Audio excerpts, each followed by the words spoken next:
Olá, sejam muito bem-vindos, muito bem-vindas ao nosso videocast. Eu sou a doutora Ana Carolina e esse é o Me Dá um Sorriso, o nosso espaço para falarmos de forma leve e descontraída sobre saúde bucal e tudo o que nos faz sorrir com confiança. Antes de começarmos, se você ama o nosso conteúdo e quer ficar por dentro de todas as dicas, não esqueça de se inscrever aqui no canal, deixar o seu like neste vídeo e compartilhar com amigos, com a família. A sua participação é super importante para nós. E no episódio de hoje, o quarto dessa nossa nova jornada, vamos mergulhar em um tema essencial para a fundação de um sorriso saudável: a periodontia. O título de hoje é Gengiva Forte, Sorriso Confiante, Desvendando a Periodontia.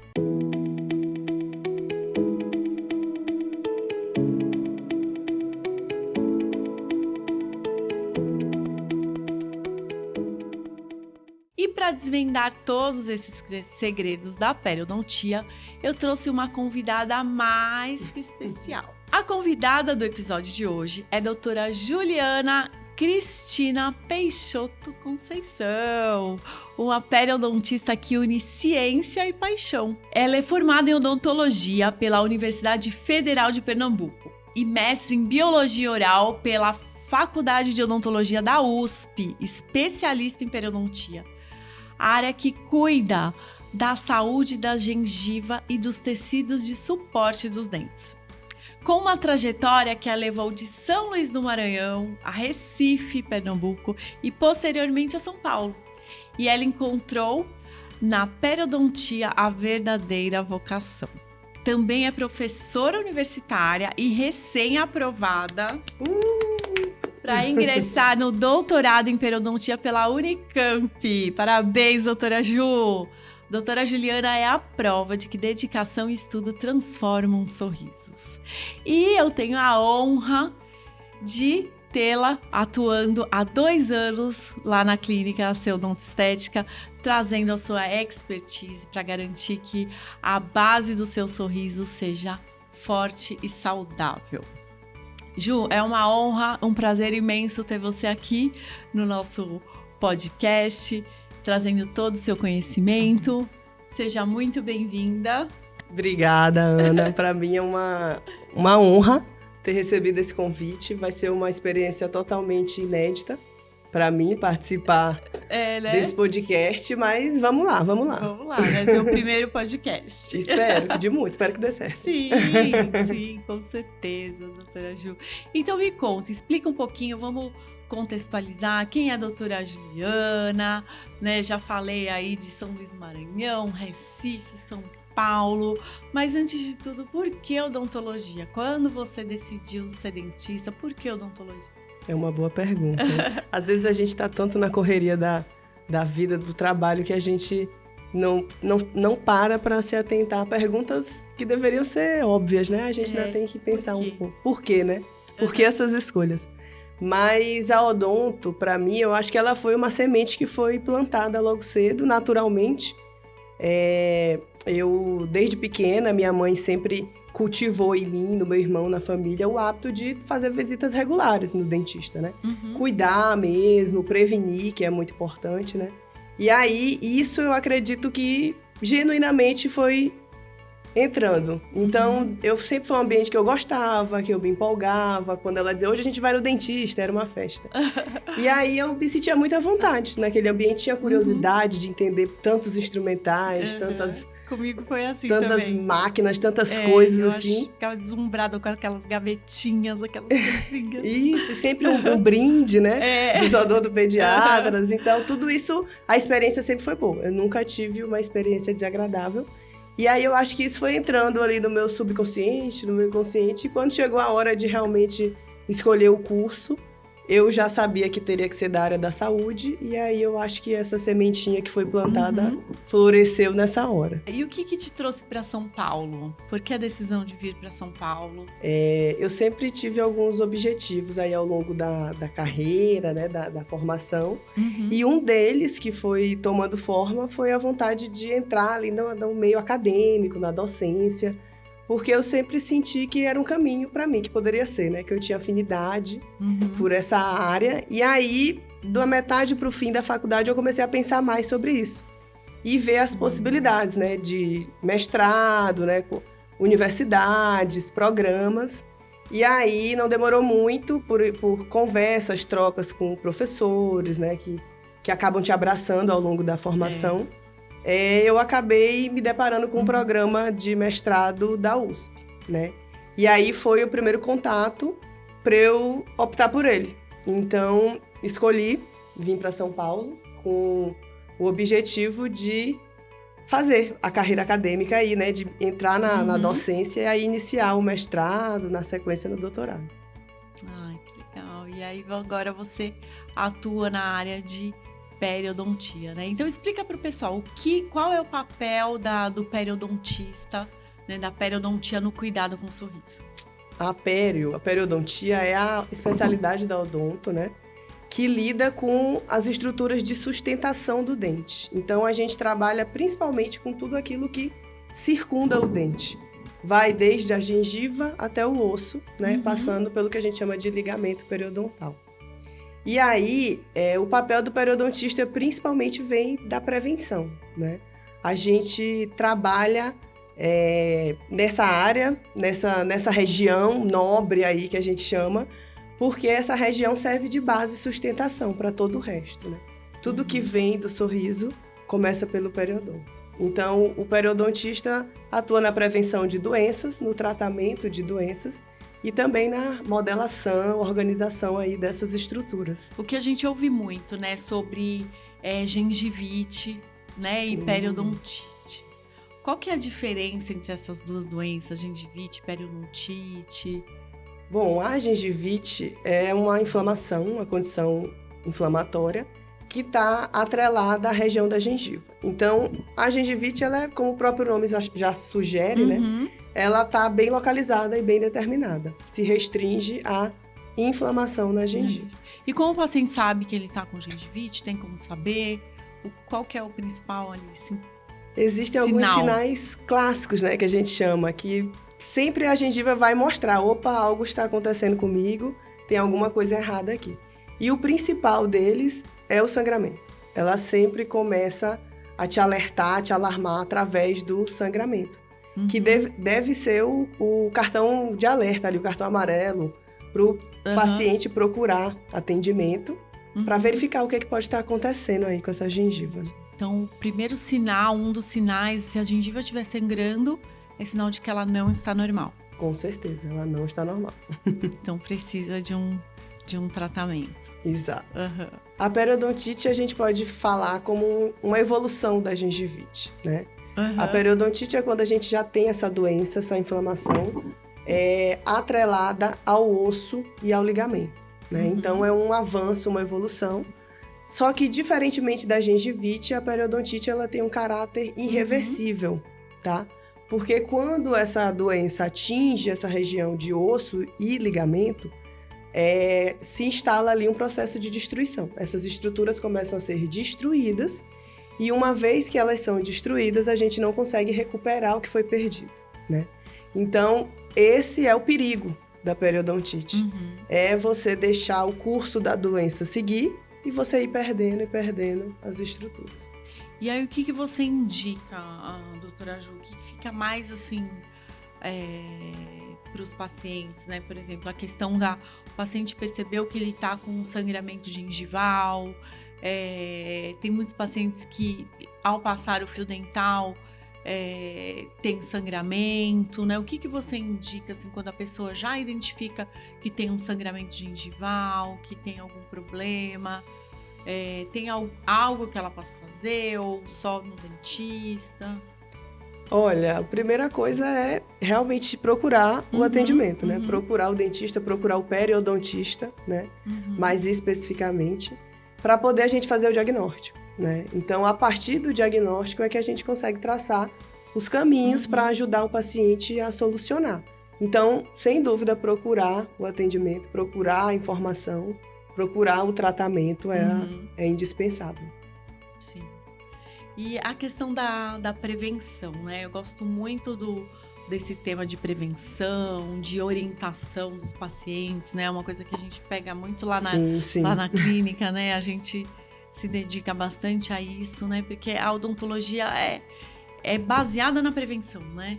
É muito bonito isso, né? Eu acho que eu tinha um sonho de ter uma clínica só de prevenção. Ah, eu também né? tenho esse sonho. A gente sempre conversa, chega lá. É. Ter uma clínica só de prevenção, de orientação e todos os pacientes estarem ali num ciclo preventivo sempre, né? Então, assim, o que você orienta, né, para que os pacientes estejam sempre com saúde bucal? O que é necessário para uma pessoa ter e manter uma saúde bucal? Olha, a pergunta é boa, é bem abrangente, né? Parece simples quando a gente fala assim, higiene bucal, uma boa rotina, uma disciplina ali no fio, na escova, no creme dental. Isso aí, sem dúvidas, sim, é o carro-chefe, né? Mas hoje a odontologia, a ciência, as pesquisas já nos mostraram que a gente não pode mais ver a boca como uma estrutura separada do corpo, né? Então, legal. Óbvio, a higiene é o primeiro passo, né? A rotina, o cuidado, né? A manutenção ali é o primeiro passo. Mas esse entendimento de que a boca faz parte de um todo é muito importante, porque principalmente na periodontite, né? Na periodontia, a gente sabe que muitas doenças sistêmicas têm relação com as doenças periodontais.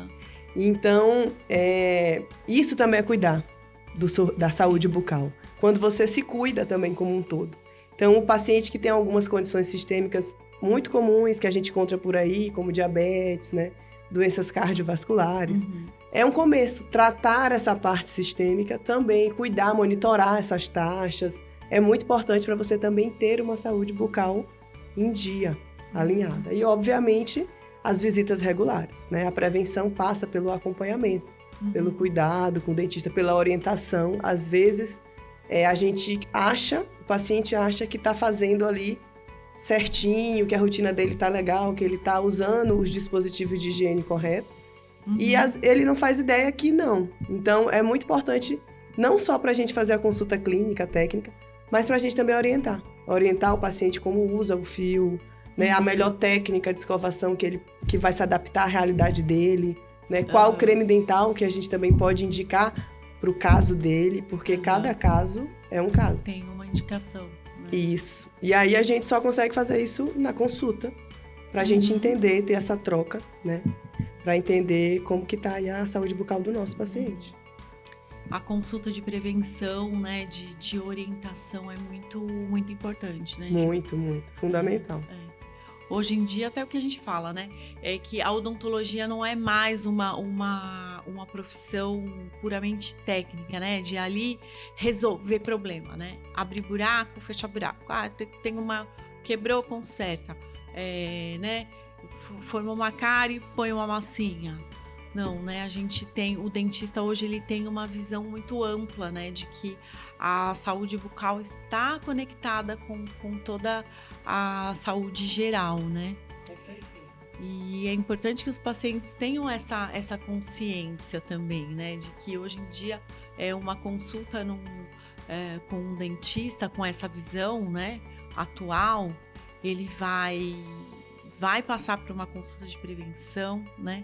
Ele quer, como a gente procura fazer lá na clínica, né? Sim. A gente orientar desde do creme dental que ele deve usar, né? A prescrição, a gente fala muito sobre prescrição individualizada, né? Do creme dental. Fala um pouquinho sobre isso, Ju. É um tema que eu gosto muito, né? Eu tenho alguns colegas que trabalham muito a fundo nessa área. E por muitos anos na odonto a gente não viu isso, né? Eu acredito que você também, Ana, na sua formação. Sim.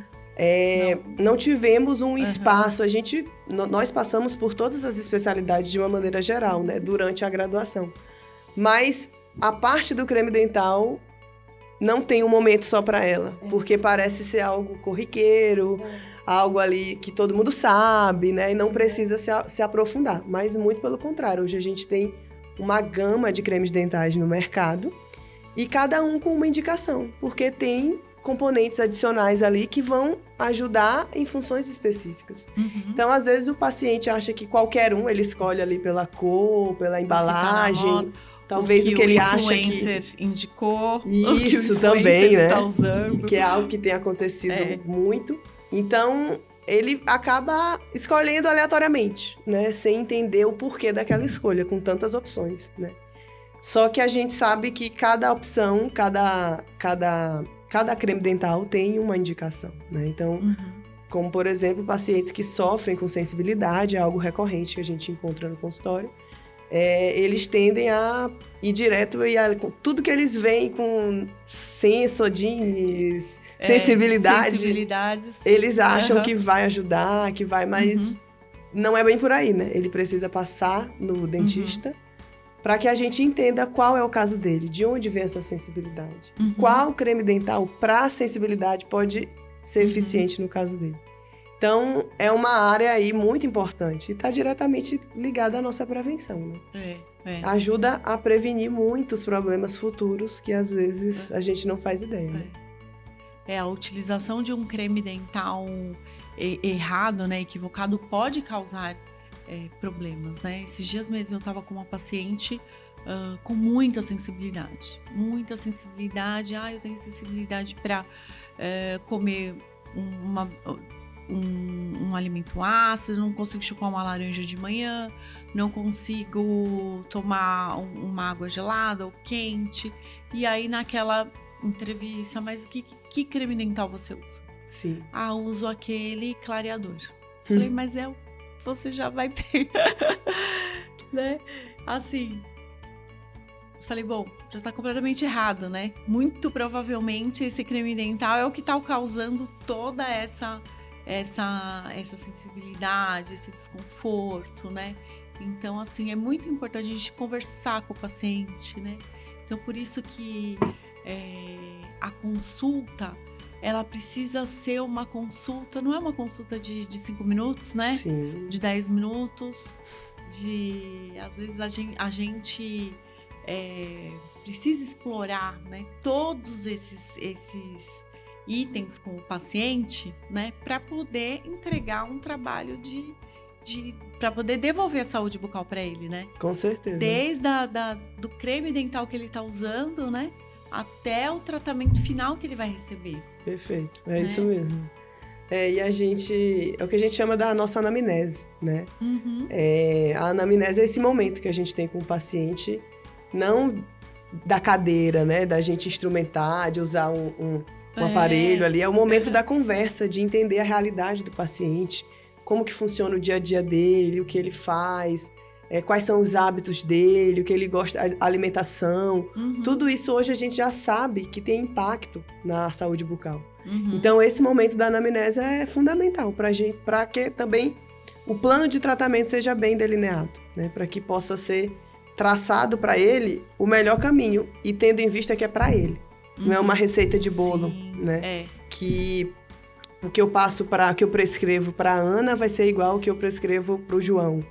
Não tem como, porque a vida da Ana é diferente do João, porque a rotina da Ana é diferente, os gostos, a alimentação, o estilo de vida dela é diferente do João. Então, tudo isso é muito importante na anamnese. E aí, a partir disso, é só o começo, né? É só o começo. Para que as escolhas sejam feitas pelo profissional. Para que nós, cirurgiões dentistas, consigamos traçar o que a gente chama do plano individualizado, né? O plano de tratamento individualizado. E o creme dental, os cremes dentais, é a primeira porta desse processo. Ampliando, né? Que a gente estava falando da consulta, né? Que começa todo na anamnese, em conhecer o paciente, se envolver com o paciente, né? E aí, isso aí, dá pra gente fazer uma consulta, dá pra gente fazer um atendimento, dá pra gente oferecer uma odontologia de qualidade com uma consulta de 5 minutos, 10 minutos? Impossível. Dá pra... É o que a gente fala, né? Como que a gente pode adequar ali o que a gente precisa para oferecer aquela odontologia que a gente realmente aprendeu na faculdade, né? Que a gente precisa de tempo, né? De planejamento com o paciente, né? E isso a gente não consegue fazer, não é encher linguiça, né? A gente precisa de tempo. Sim. Com o paciente, precisa de consulta, precisa de exames. Isso. Né? Precisa ter uma troca também, né? De confiança, porque a boca realmente é uma região de muita intimidade, né? E os nossos pacientes muitas vezes chegam acanhados, com medo, né? Às vezes já estão sofrendo muito por antecedência de julgamentos, né? Tem esse receio. Então, a gente precisa estabelecer uma relação de confiança com o paciente, para que ele vá pouco a pouco se sentindo à vontade. E muitas vezes essa relação de confiança já começa na anamnese, nessa conversa, que ele vai ali se soltando. Ele vai contando ali a rotina dele, o que ele a queixa vai fluindo naturalmente, né? O que trouxe ele a nos procurar. Então, a confiança começa a ser construída daí, para que o tratamento também possa fluir. Né? Voltando um pouco, falando saindo um pouco da pério, né, dessa área mais técnica, em relação ao início de carreira, né? Como foi assim o seu início de carreira? O que você tem para falar para quem está começando? A porta de entrada ali da odontologia?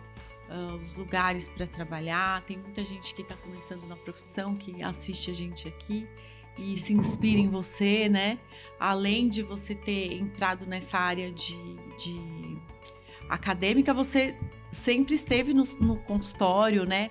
Ali, skin in the game. Isso eu acho muito legal, porque a gente que o dentista muito legal, o dentista que está na área acadêmica também está atuando na clínica, né? Ele vê realmente, aplica o que ele aprende lá na academia no paciente da clínica, né? Então, e essa parte clínica, como é que tá para quem tá começando, para quem tá entrando?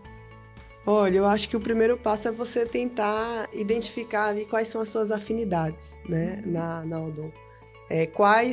Ainda bem que a gente tem um leque, né? Nós temos um leque de opções, são muitas áreas, muitos caminhos aí que nós podemos seguir, tanto dentro da clínica, como especialistas, como dentro das salas de aula, como professores, como dentro de grandes laboratórios, como pesquisadores, como dentro de grandes empresas de materiais. Então, é um grande leque de mercado, né? Mas a primeira coisa, eu acredito que é você tentar identificar as suas afinidades, as suas habilidades ali.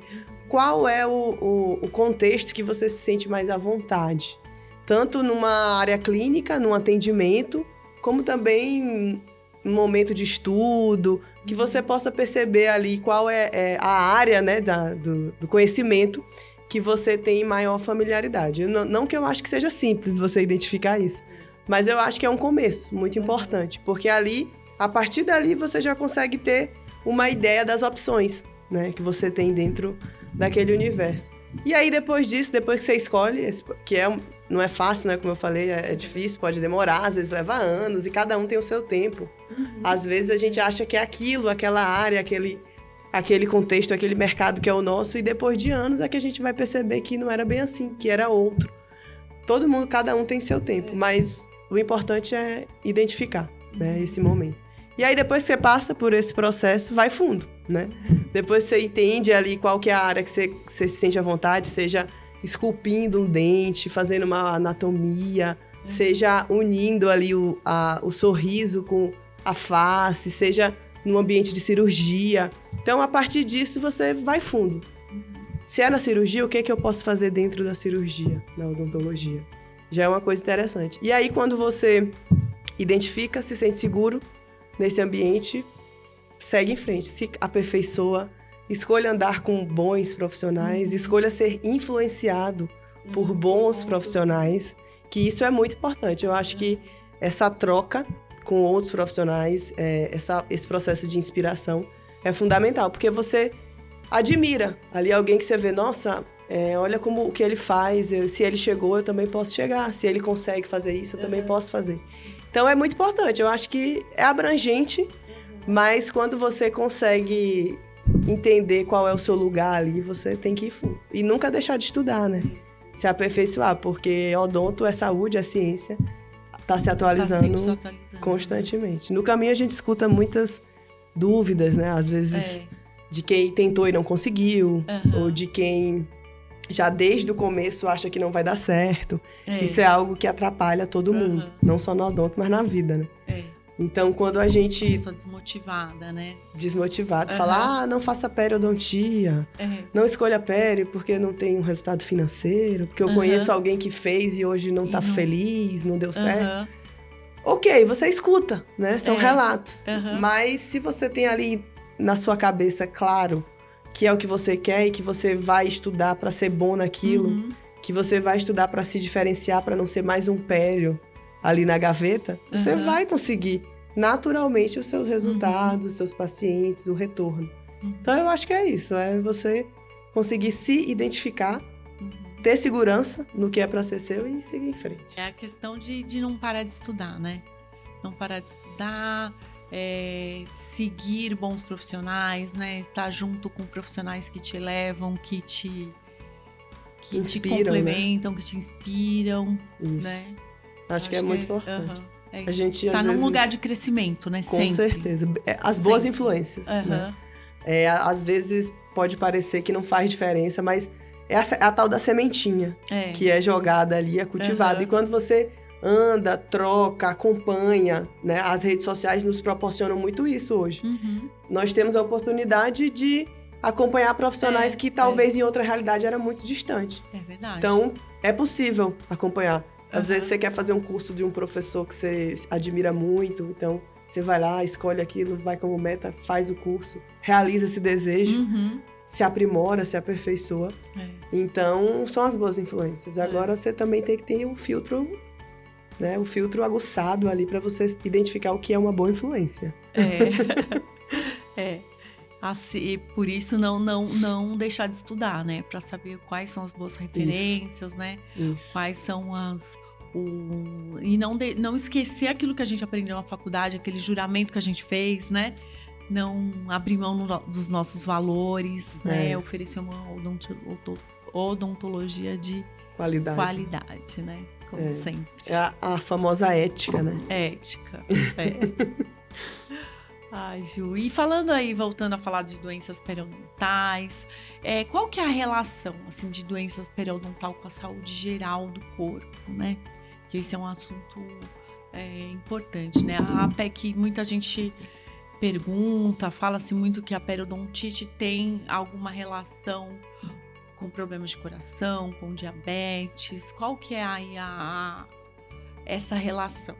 A gente já sabe que, claro, que a saúde bucal, ela impacta a saúde geral. Sim. Mas fala um pouco dessa especificidade aí da doença periodontal com coração, com diabetes. Já é muito bem documentado na literatura hoje da relação da diabetes, por exemplo, com as doenças periodontais. Porque tem um componente em comum, essas duas doenças, e é o componente inflamatório. São duas doenças que têm caminhos parecidos no sentido de resposta inflamatória. Então, o que a gente vê hoje é que o paciente que tem diabetes, aquela diabetes não acompanhada, não tratada, não controlada, né? Ele tem uma carga de mediadores inflamatórios, que a gente chama, é uma pessoa hiperinflamada, digamos assim. Então, ele tem uma suscetibilidade maior a desenvolver doenças inflamatórias. E aí, dentro dessas doenças inflamatórias, a gente tem as doenças periodontais. Porque é um paciente que a resposta dele já é alterada.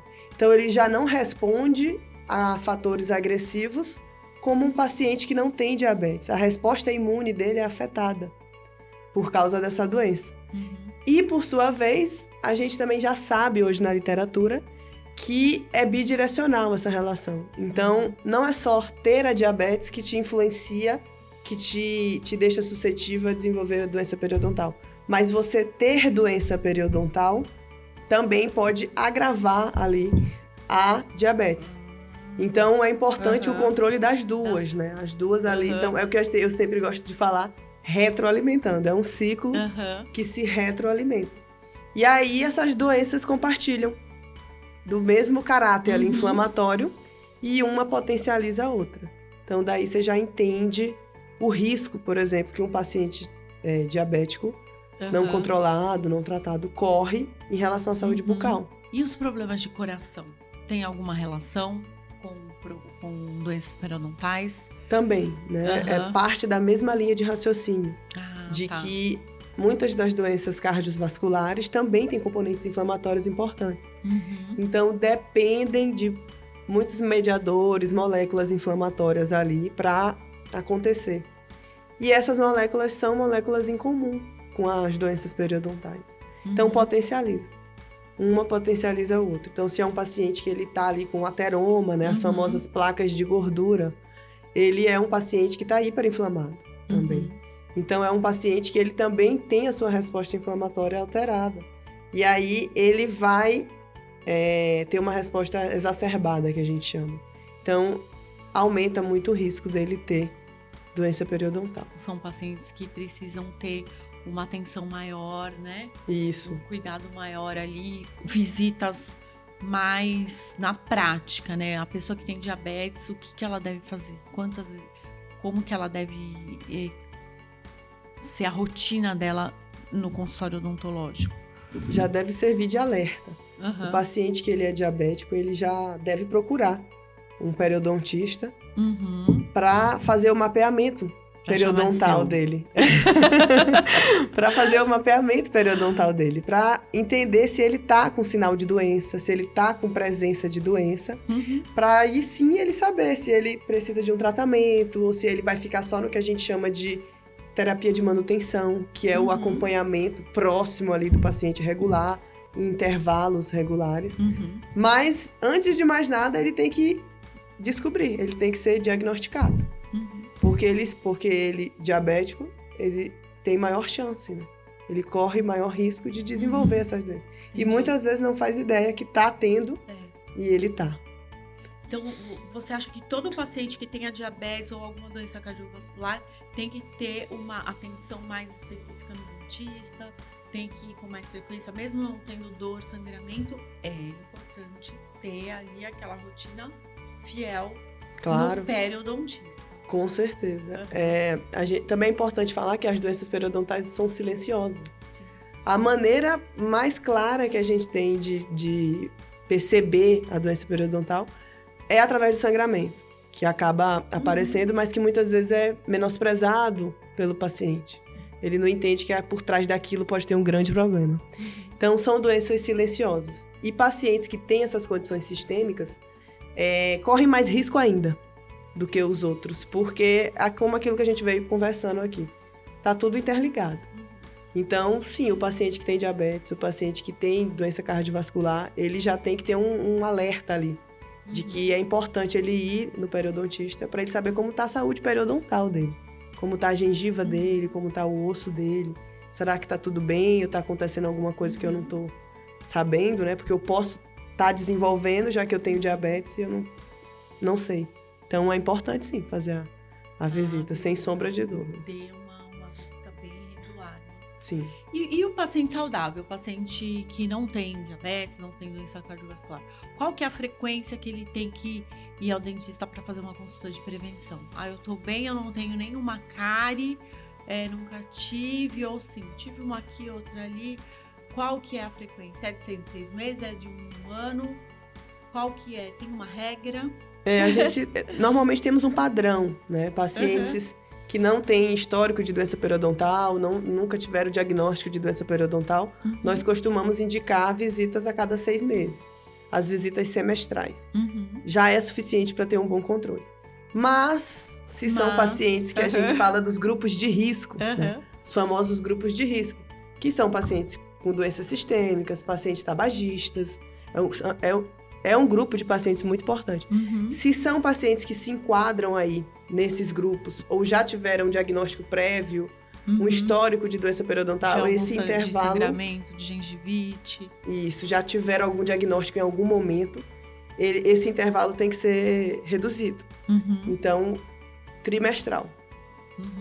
De 6 meses... Para uns 3 meses. Ou seja, individualizar também cada protocolo de visita de prevenção. Claro, com certeza, porque o paciente, não é porque é diabético que todos os pacientes diabéticos são iguais. Às vezes a gente tem um diabético que vai estar ali com com a periodontite mais mansa, né? É que a gente pode falar. Mas vai ter outro que vai estar com uma carga inflamatória elevadíssima. Então, o cenário é bem diferente. E aí, a gente não tem como padronizar a receita de bolo. Tem que ser cada um analisado individualmente. E também não é uma sentença, né? É importante falar isso, porque às vezes o paciente que tem o diagnóstico de doença periodontal, ele pode entender que aquilo é uma sentença de perda de dente, é uma sentença de coisas ruins, né? Não é uma sentença. Tudo pode mudar a partir do momento que ele trata. A partir do momento que ele trata, ele inativa essa doença e ele vai poder estar no rol dos pacientes ali que estão em saúde. Né? Então, não é uma sentença. Falando em perda dental, né? Esse mito que a perda dentária é uma consequência natural do envelhecimento. É normal perder os dentes porque já tô mais idoso, né? Como a periodontia trabalha para ressignificar essa ideia, né? Hoje em dia, a expectativa de vida aumentou, né? Então, o que eu sempre falo para os pacientes, a gente precisa envelhecer bem. Sim. Mastigando, com saúde, né? A gente precisa se alimentar bem para poder envelhecer bem, né? Então, como que a periodontia pode ajudar nisso daí? Primeiro que o envelhecimento não tem relação com a perda dentária. Tá. O que leva uma pessoa a perder os dentes é, de fato, a periodontite. Então, é a doença. O que leva o paciente a perder os dentes não é o envelhecimento. E sim a doença. Então, se ele tem a doença, se ele tá com a doença ativa, atividade da doença, é como a gente falou lá no começo, é um processo destrutivo. Então, ele vai perdendo osso, perdendo estrutura, perdendo sustentação, o dente começa a dar sinais, mobilidade, isso vai avançando, vai piorando até, de fato, o dente realmente ser perdido. Então, o envelhecimento não leva à perda dentária. O que leva à perda dentária é a periodontite, a doença. É a doença que, tratada, a gente consegue monitorar e o paciente não perder. Com certeza, também é um medo frequente. Eu sempre recebo no consultório pacientes com muito medo. Seja porque ouviram falar, seja porque tem parentes, familiares que tiveram essa doença e que viram os dentes serem perdidos. Então, é muito comum eles chegarem com esse receio, com essa angústia. E aí, é o nosso papel de deixar claro para ele que o nosso objetivo é interromper, é impedir que isso aconteça. Quando a gente descobre a periodontite, trata os dentes do paciente, tem prognóstico ali, né? Tem longevidade, a gente pode manter eles em boca, não é uma sentença de novo. É genético, Ju, esse problema periodontal? Se alguém na sua família teve, você também pode ter? A periodontite, ela é multifatorial. Então, não é um fator direto que vá desencadear a doença. Precisa, muitas vezes, de mais de né? Um pacote de fatores. E a genética é um desses fatores. Então, se você é um paciente que sabe que seus familiares já tiveram esse diagnóstico, já tiveram esses sinais dessa doença, você já sabe que você tem ali um dos fatores. Não é determinante. Não quer dizer que você ter a genética ali propícia, a doença você vai ter. Porque, como eu disse, é um multifatorial. Você precisa de mais de um fator para ela aparecer. Mas sabendo que a carga genética está ali presente, já é um começo para você ir na prevenção, para você buscar ali o acompanhamento para entender. Então, a genética sozinha não é capaz, mas ela contribui, sim. Se a pessoa tem ali algum histórico de periodontite na família, né? Tem um histórico de familiares que já perderam os dentes, é bom ficar mais antenada, também fazer exames com mais frequência, né? Ficar mais atento à rotina de higienização. Porque, como eu falei, é multifatorial. Então, se é um paciente que ele tem a genética ali propícia, né, suscetível, e o estilo de vida dele também coloca ele suscetível, o que eu quero dizer com isso? É um paciente que é obeso, então ele é um paciente que tem hábitos alimentares desregulados, então ele tende a ter uma carga inflamatória maior. É um paciente tabagista, então ele tem a genética, ele tem o cigarro ali presente na rotina dele, que é um fator de risco para as doenças periodontais. Ele tem um estilo de vida que às vezes a vida é muito corrida, ele nunca parou, nunca se preocupou em ter uma rotina de higiene oral ali regular. Então também vai somando forças para que a doença apareça. Falando em cigarro, Ju, você... E o vape, esse cigarro eletrônico, Eletrônico, né? Como é que é? Qual o impacto que isso traz para a saúde bucal? Qual que é essa questão? Olha, também não é impacto bom, né? Não é impacto positivo, é negativo. A literatura também, assim como a diabetes, a literatura já tem muito bem estabelecido a relação do tabagismo com as doenças periodontais. O vape é uma nova modalidade, né? Um novo veículo aí do cigarro, do fumo, né? E por ser mais recente, as pesquisas direcionadas só ao vape ainda estão no processo. Já tem muitas, mas ainda seguem. Mas o que a gente já sabe é que ele também não é favorável. Porque o vape, muitos deles têm nicotina, né? A maioria, eu acredito. Tem nicotina na composição, que é a matéria-prima ali de toda a alteração que o cigarro promove no organismo. Então, até já se sabe que, às vezes, ali uma dose, eu não sei como... O pendrive inteiro ali, né? Tem muito mais... Tem muito mais volume de nicotina do que o cigarro tradicional. Então, com certeza, se a gente usar esse multiplicador e puxar para a saúde, ele se torna pior até do que os convencionais. Tradicional, né? Isso.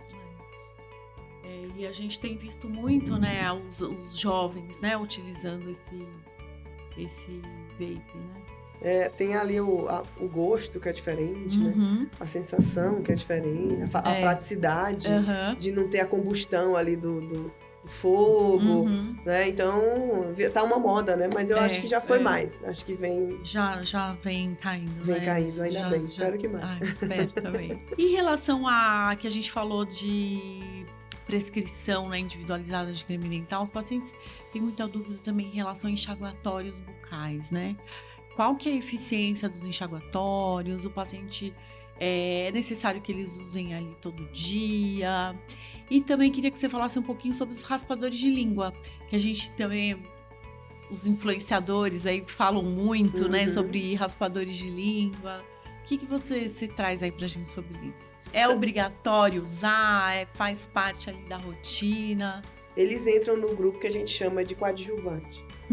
Ele não, pelo próprio nome, já sugere que ele não é protagonista na ação ali de prevenção, de antisséptico. Ele é assim como os outros, como os cremes dentais, é coadjuvante também. Por quê? Porque ele não é o carro-chefe para a gente ter um bom controle. O principal é a remoção mecânica, que é a escovação. Escovação. E fio dental. E fio dental, principalmente. Então, o enxaguatório ele é como se fosse um acessório. Ele soma forças. Mas lembrando que, assim como os cremes dentais, eles têm indicações. Então, a gente tem também uma gama de enxaguatórios com substâncias diferentes, com componentes diferentes.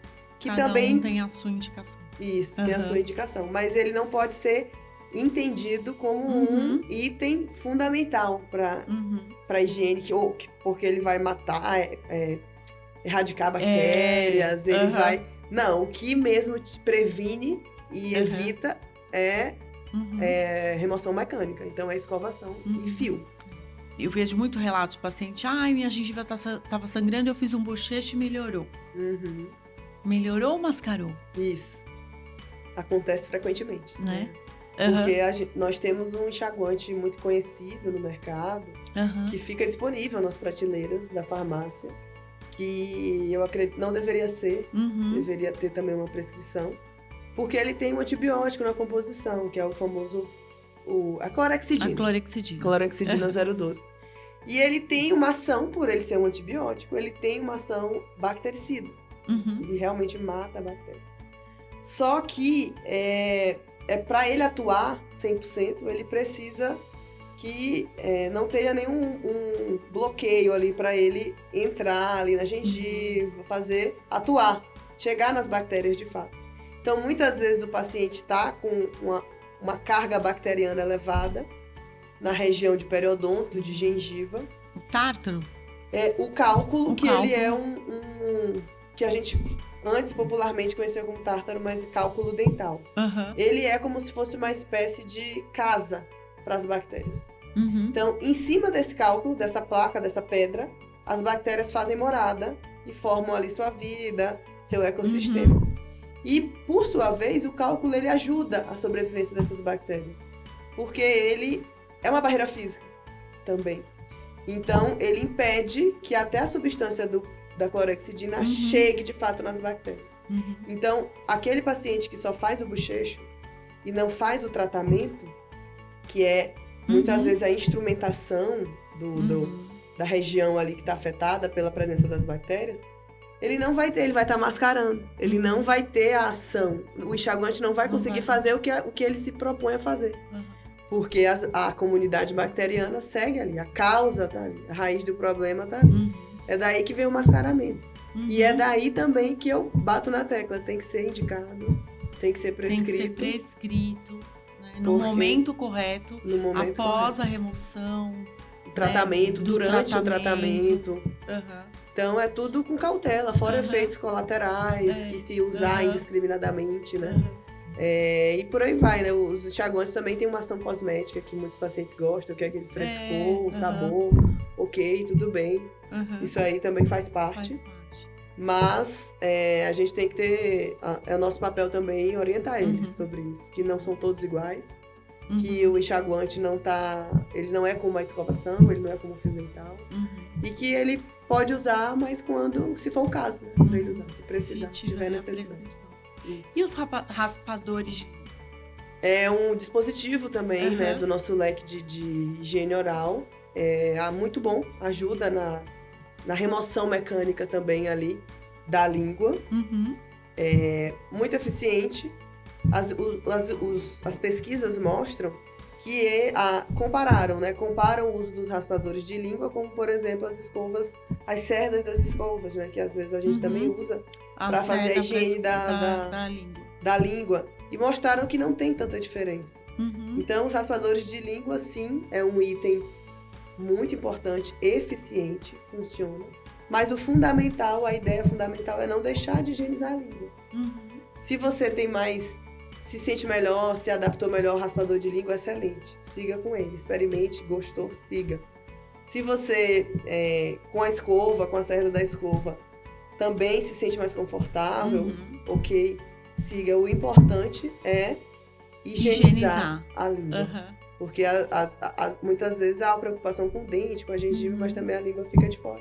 E ela é um campo ali para muitas bactérias, né, muitos resíduos, então ela tem que ser constantemente higienizada. Uma pergunta que me fazem muito também, o fio dental, antes ou após a escovação? É importante, antes da escovação. Antes da escovação. Porque muitas vezes o fio, ele remove a placa que está ali entre os dentes, naquele espaço estreito que a escova não acessa fisicamente, só o fio.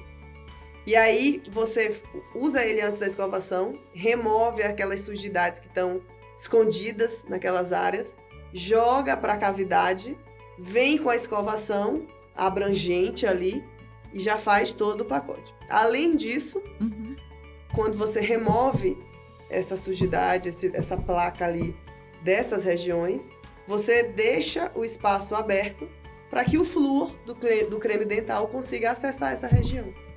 Então, o flúor do creme dental, após a escovação, já com o fio tendo sido utilizado, ele vai também acessar o que a gente chama de região interdental.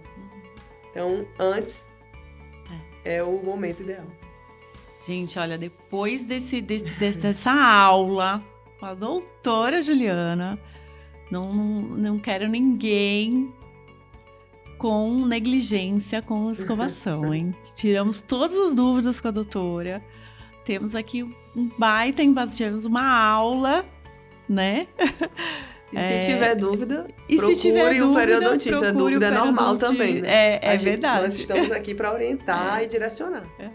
Quero todo mundo aí motivado à higienização, a se cuidar, à prevenção, não é? E se quiser saber aí qual creme dental específico, qual enxaguatório específico para o seu caso, lá na nossa clínica, na Seudonto Estética, na consulta de prevenção com a doutora Ju, comigo, com os profissionais, a gente consegue orientar direitinho aí, né?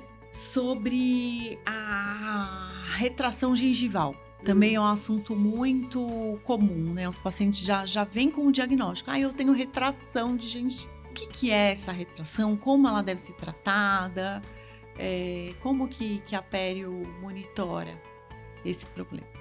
A recessão é uma condição que acontece ali e ela essencialmente é a perda de tecido gengival. A gente perde uma altura de gengiva que deveria estar ali presente para recobrir a raiz do dente.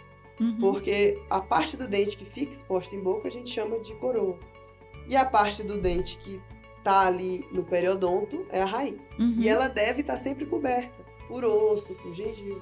Então, quando algo acontece ali para estimular o surgimento dessa recessão, nós temos perda desses tecidos e automaticamente a exposição ali da raiz.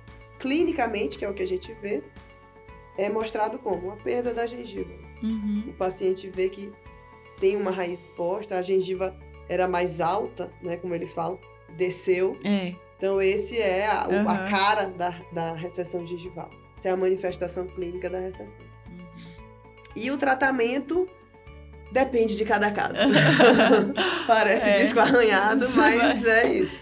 Depende do tipo da recessão, principalmente da causa, né? O que provocou para aquela recessão aparecer, para que nós possamos traçar o plano de tratamento. Se vai ser cirúrgico, que parte por um procedimento de enxerto, né?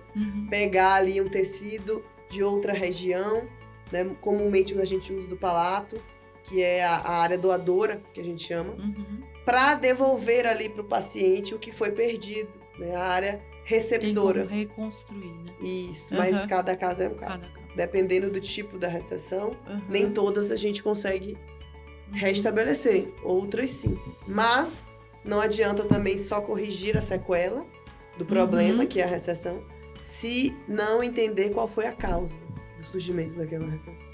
Para que aquilo não siga acontecendo. O paciente não siga perdendo gengiva. Muitos pacientes, né, que na verdade era uma cultura antiga, né, da odontologia, a gente colocar a culpa de toda a retração gengival na escovação. Né? A escova é vilã, não, porque eu escovo forte, né? E hoje em dia a gente já viu que não é bem assim, né? A escova não é tão vilã na questão da retração gengival, né? Outros fatores também são até mais pontuais, né? A escovação traumática é um fator. Mas o que nós sabemos hoje é que depende muito do que a gente chama de fenótipo gengival. Então, cada paciente tem ali o tipo de gengiva, a espessura de gengiva, né? A característica da sua gengiva. Alguns pacientes têm o que a gente chama de fenótipo gengival fino. Então, é uma gengiva mais fina, né? Menos espessa, mais delgada. Outros pacientes têm o que a gente chama de fenótipo gengival espesso, que já é o contrário, é aquela gengiva mais robusta, mais fina, mais volumosa, né? Mais espessa mesmo. E isso contribui, porque normalmente os pacientes que têm fenótipo gengival fino, ou seja, a gengiva menos espessa, menos volumosa ali, tem mais propensão a desenvolver uma recessão. Então, se ele faz uma escovação traumática e ele tem esse fenótipo gengival, provavelmente ele vai desenvolver uma recessão. Outros fatores também contribuem, né? Maloclusão, né? Sobrecarga oclusal. Isso, mas sempre batendo na tecla de que não é só a maloclusão. O paciente precisa ter uma gengiva ali suscetível, né? Um fenótipo suscetível. Porque vão ter pacientes com má oclusão, mas com fenótipos diferentes. E às vezes um vai desenvolver e o outro não. Então isso também tem que ser levado em consideração. E falamos muito sobre doença e a periodontia na parte estética do sorriso, né? É uma área que a gente gosta bastante também, né? Que os pacientes, é uma cirurgia muito gratificante, né, Ju? Quais são os procedimentos, assim, da periodontia na área estética? Falando um pouco da estética, da contribuição da pério para a estética. Muito, sorriso. Né? Temos muitas contribuições. Como a gente comentou, a periodontia é a área que lida com os tecidos de sustentação, as estruturas de sustentação, e a gengiva tá aí. A gengiva tem muitas funções importantes. E uma delas, como ela é ali o cartão postal do periodonto, ela é a capa do periodonto. Então, automaticamente, a gengiva está vinculada à estética. E é o que hoje nós chamamos de estética vermelha. Se chama estética branca, a relacionada ao dente, à estrutura dentária. E estética vermelha relacionada à gengiva. Então, onde que nós, periodontistas, que a periodontia entra aí, nessa estética vermelha? Nós podemos, por procedimentos cirúrgicos, remodelar essa gengiva, corrigir alterações, remover excessos, proporcionalizar ali, dar uma proporção adequada, porque é o que eu sempre falo para os pacientes. Como se a gente pensasse num quadro. A obra principal, muitas vezes, é o dente, o sorriso, a oclusão, a mordida. Mas nós temos a moldura do quadro, que é a nossa estética vermelha. Então, óbvio, a obra é muito importante, mas se não tiver a moldura adequada, perde o encanto, pra valorizar, perde o brilho. Né? Até o trabalho. Isso. E aí, a periodontia entra nessa parte. Com as cirurgias de sorriso gengival, que é a correção desses excessos de tecido, de alterações, né? E é como você falou, o resultado é gratificante, porque normalmente é uma cirurgia que o paciente ele deseja muito, né? Ele tem muito anseio. E o resultado é imediato. Porque assim que a gente dá um ponto, o último ponto, e ele pega o espelho e ele se olha, ele vê. É outra boca. É outro sorriso.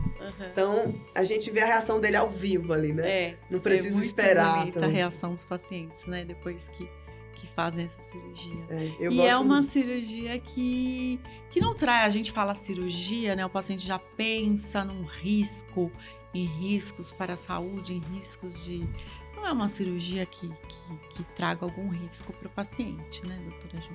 É uma cirurgia muito tranquila. Muito assim, tranquila, né? No sentido de controle das consequências, não tem riscos, né? Óbvio, como todo procedimento cirúrgico, nós temos que ter alguns cuidados. O pré-operatório, o transoperatório, que parte desde a técnica, instrumentais, né? Sim, esterilização. Toda a esterilização. Tudo, sim. Até o pós-operatório, que aí já entra muito a responsabilidade do paciente, dele seguir o que foi orientado, né? Dele cumprir ali os cuidados, para que não percamos o controle. Mas, de uma maneira geral, é tudo um ambiente muito controlado. Né? A palavra cirurgia assusta, né, os pacientes, mas apesar do nome, nós temos um bom controle. Um bom controle, né? Porque é uma região que, assim, longe de áreas nobres, né? De vasos sanguíneos, né? De grandes calibres. Então, não é uma cirurgia que tenha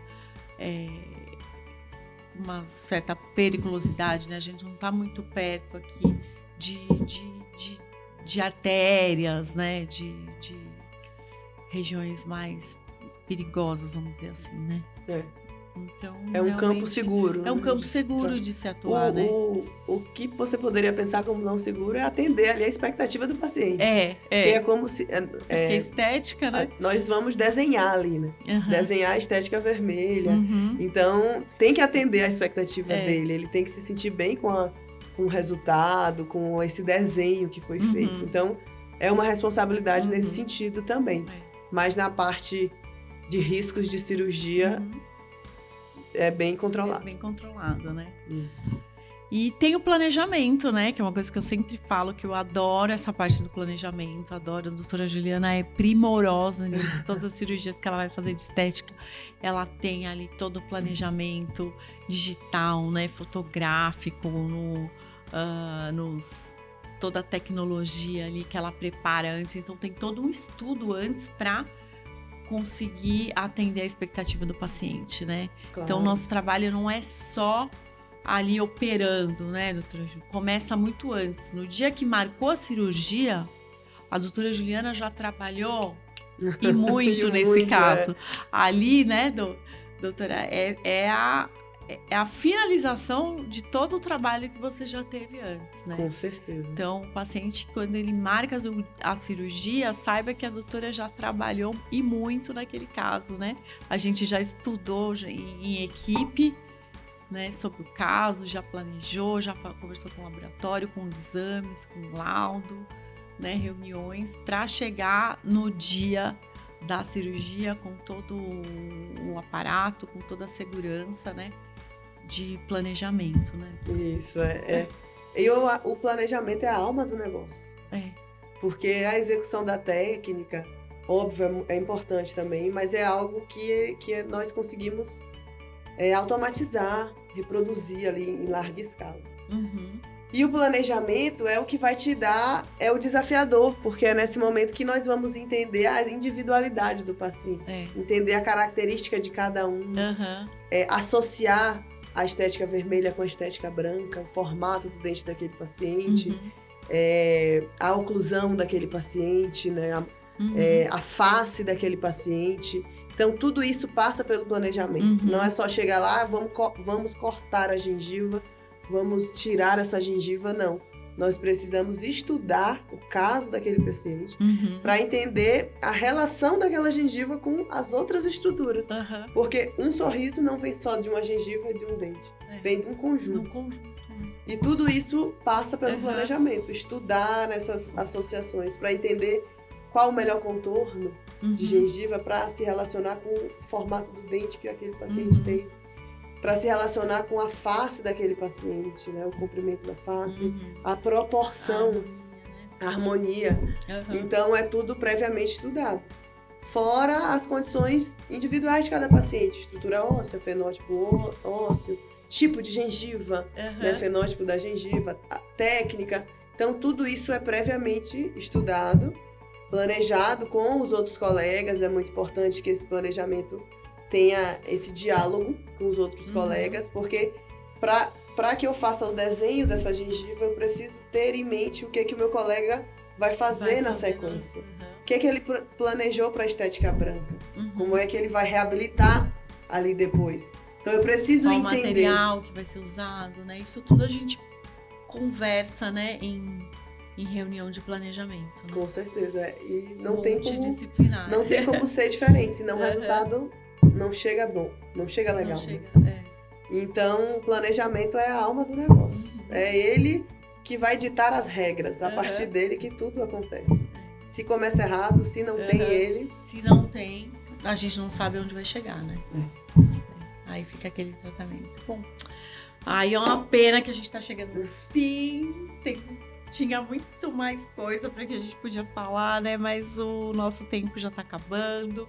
E eu queria entrar aqui na última pergunta, doutora, para você, que é o que fez você sorrir pela última vez?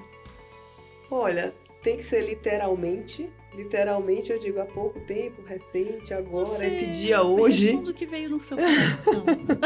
Ou aquele sorrir com significado. Com significado, né? Pra que dá mais emoção.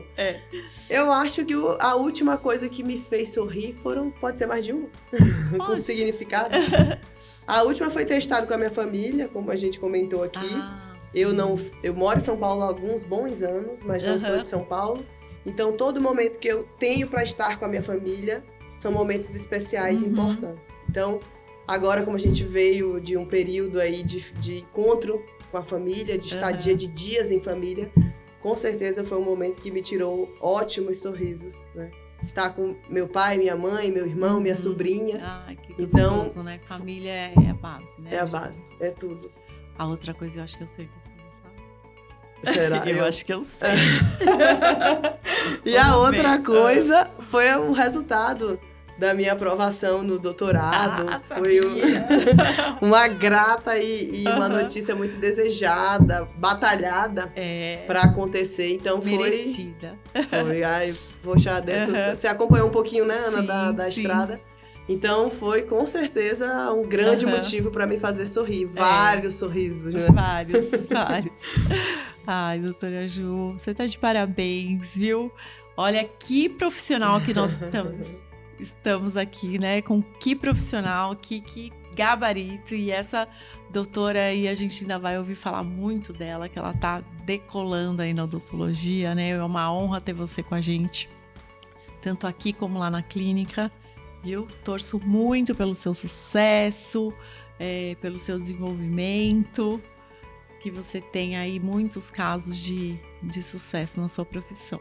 Obrigada, Ana. Viu? Seja muito realizada. Então, foi uma honra ter você aqui, aprender tanto com você sobre periodontia, que eu aprendo todo dia, que é uma área essencial para a saúde e confiança do nosso sorriso.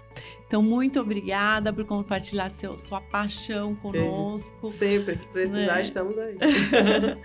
E você que nos acompanhou até aqui, o nosso muito obrigado. Esperamos que as dicas da doutora Juliana tenham inspirado você a cuidar ainda melhor da base do seu sorriso. E não se esqueça, se você gostou desse episódio, inscreva-se no canal, deixe seu like, compartilhe o vídeo com todo mundo que precisa de uma gengiva forte, de um sorriso confiante, né? Que a sua participação faz toda a diferença para o nosso podcast continuar crescendo. Nos vemos no próximo episódio e até lá vamos terminar como o nome do nosso podcast pede. Me dá um sorriso.